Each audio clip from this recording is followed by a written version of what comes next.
generations. Also, parents, grandparents, everybody watch the kids' fingers.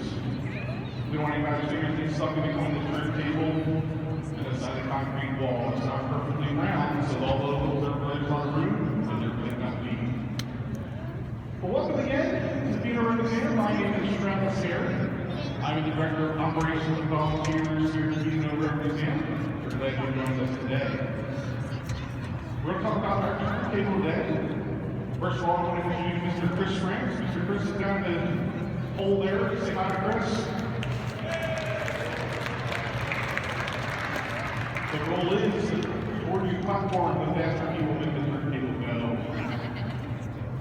Anyway, so the turntable is a 60-foot turntable. It was part of the original roundhouse when it was built in 1884. It was designed as a 60-foot turntable to bring in passenger cars to be repaired. When this was open, this was a passenger car repair shop. So when it was being used, you would not see locomotives inside here. You would see passenger cars like the ones you see over here dates 18, 19, and 20. And those cars were about 60 foot long back then. The turntable is what they call an Armstrong table, which means the guy pushing right there uses his arms and he's strong, okay? There's no gears, there's no electricity, there's no animals, it's all turned by one man. And this turntable can hold about 75 tons and turn one gear. Now, it's all due to balance. All the weight for the turntable and the equipment when you bring it on has to be centered right here in the middle. In the middle is a turning point. There's a rod there. The top of that is a big ball bearing and a set of 16 roller bearings. And that holds all the weight and enables it to turn. If you look underneath this section here where the rail is, it basically looks like a railroad bridge if you took all the wood off. So it basically looks like a railroad bridge. At either end there are wheels that are on top of the rail. There's a rail that goes all the way around and located at the bottom. Now, those wheels are there just for balance as you're bringing a piece of equipment on and off of the turntable. It's not to help to turn it. The wheels are floating in the air as you turn it. Again, all that weight is right there in the center. If you had weight on top of those wheels, on the rail, all that weight would be the one end and you wouldn't have the strength to get it started and get it turning. So the more important part is to get it right here in the center. Question, how many people have seen our turntable demo before? Hands? Turntable demo before? Wow, lots of new folks. This is great. So what we're going to do is take a piece of equipment to bring out today. And that equipment is going to be the caboose number 1775. We'll talk about that one next. So right now, what Chris is doing, he's slowing the turntable down. So you're going to hold this slower here. And he's going to line up the turntable with the rails that we want to go with, which is over here making the 14. Now we talked about the roundhouse was built in 1884, built again as a passenger car repair shop. It was designed by E. Francis Baldwin, who was the architect for the railroad at that time. They called this Baldwin's Cathedral. Mr. Baldwin was a Catholic. He always wanted to build a cathedral in Baltimore, but since they had that nice one already down in Baltimore, they just set it up. There's no chance for it, so he built this. It was built both for utility, but also as a showpiece as well. If you notice all the windows that are in here, we have 3 levels of windows. It's nice and bright here, lots of natural light coming in. And that was very important when you're building an industrial building in the late 1800s. No electricity yet for lights. So you don't have to spend a lot of money on kerosene or other things to, keep the lights on as you see what you're doing. So lots of windows is a good thing. And also, the windows are very important. If you open all these windows up at every level, it kind of acts as a chimney. So your hot air and smoke rises to the top. Goes out the top windows, and cooler air is going to come in through the bottom. So it's a little ventilation system as well. All right, now this is going to be a good test. The guy said, we're not using the cart today, we're moving this by hand. So they're going to, oh, they're moving real quick. Here comes the boost. As it hits the turntable, you're going to see the turntable go boom and move. Alright, so all the weight is now on that end, and the wheels that are in are keeping it steady. And if you keep a close eye on that end, we'll know it's in the center when that end pops back up and levels itself back out. So we're going to be watching that, looking for making sure it's level. Here? Now, if you don't have the strength enough to move these pieces by hand, when they originally opened the roundhouse in K4, they would use horses, pull equipment in here. Later on, we use tractors. We use a tractor today for the larger equipment. Again, since this was not built for locomotives, it's not smokestacks, let that smoke out easily. So they wanted to keep it as clean as possible. So now what they're doing is just going to level this up, get it close to the middle. There it goes, just pop back up. So now sometimes it's a little guessing game. The boost is a little easier, it's not as long. Sometimes a long piece of equipment, it's kind of hard to tell where that balance happens. The boost happens pretty quick. Let's talk about the caboose real quick. The caboose, you know, is one of those iconic pieces of American railroading. We started to see the caboose come about to America in the 1870s, 1880s, for a couple reasons. First, oh, I forgot that guy was standing back there. I was like, who's loving the caboose? It scared me. Anyway, the caboose came around for a couple reasons. First, they're making longer and longer trips with their freight trains. So they need a place for the train crew to be able to work, rest, get a meal, that kind of thing. So on a caboose, we usually have the conductor, who was the man in charge of the whole train. He made sure the train was going where it's supposed to go, picking up what it was supposed to pick up. You had the brakeman who would sit in the windows on top, so the cupola windows on top. The brakemen would sit up there looking out the windows, watching for any problems along the track with the train or the track itself. You also have a flagman on there as well. In case you had a flag for the caboose, maybe one other just a break or something like that.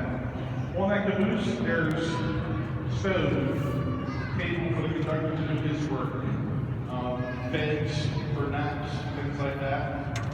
Stuff like that. Now, the second reason caboose came along is they invented the new air brake systems. And the air brake system had a lot of hoses and tanks to hold the compressed air to run. Now, before you had air brake systems, you had manual brakes.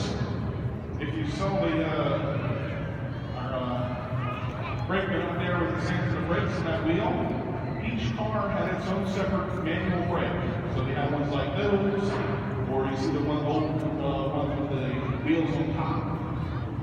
So if you wanted to stop a train before air brakes, the brakeman would have to start at the last car, set the brake, go to the roof, jump to the next car, set the next brake on the car, jump to the next car, all the way down the train.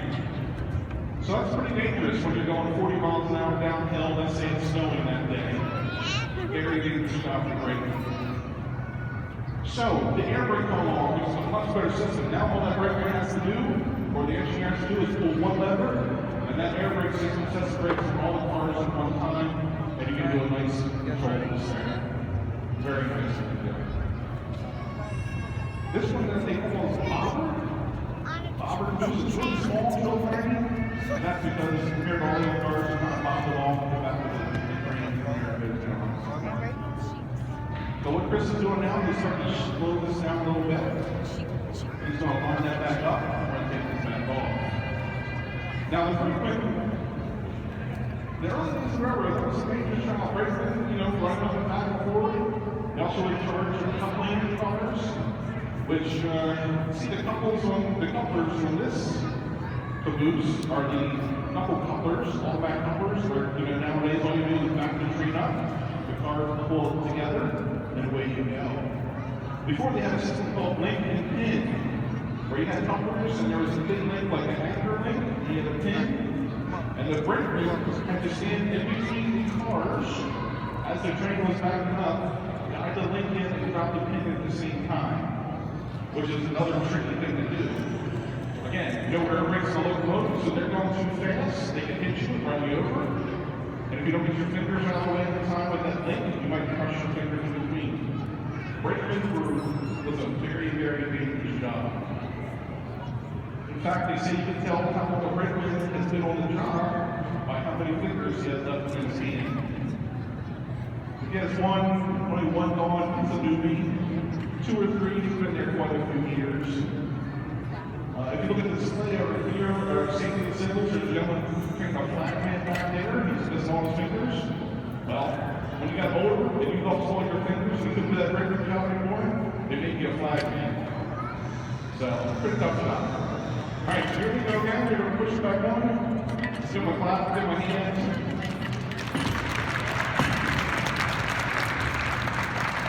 Again, you see that comes off the weight transferring.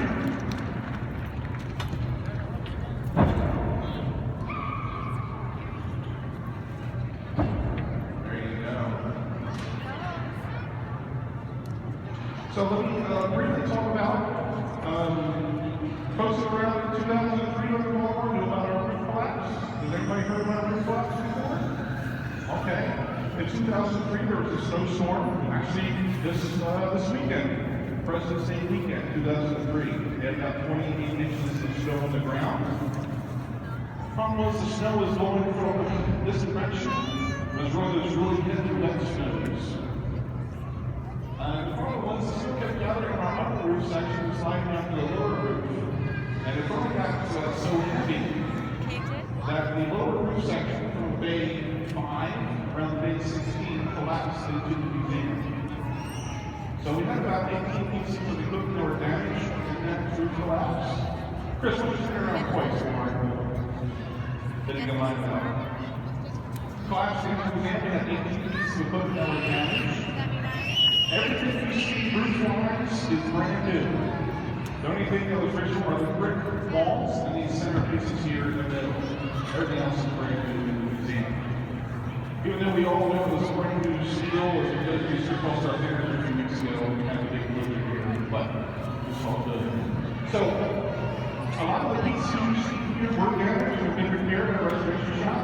Our caboose, the 545 Cromwell, the 600 J.C. Davis, that just came back from our restoration shop.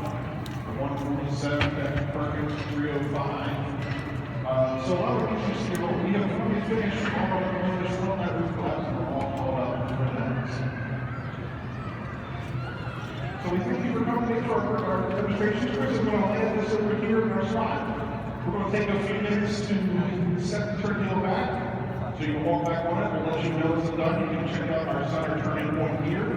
We'll also have an exhibit out here as well that has a little more information, shows you pictures of what the inside of that looks like, and all this good kind of stuff. Okay? So we thank you for coming today to our turning demonstrations. We'll be doing this again in March. Don't forget, in 2 weeks, the February 27th and 28th, it is the birthday weekend for the B&O.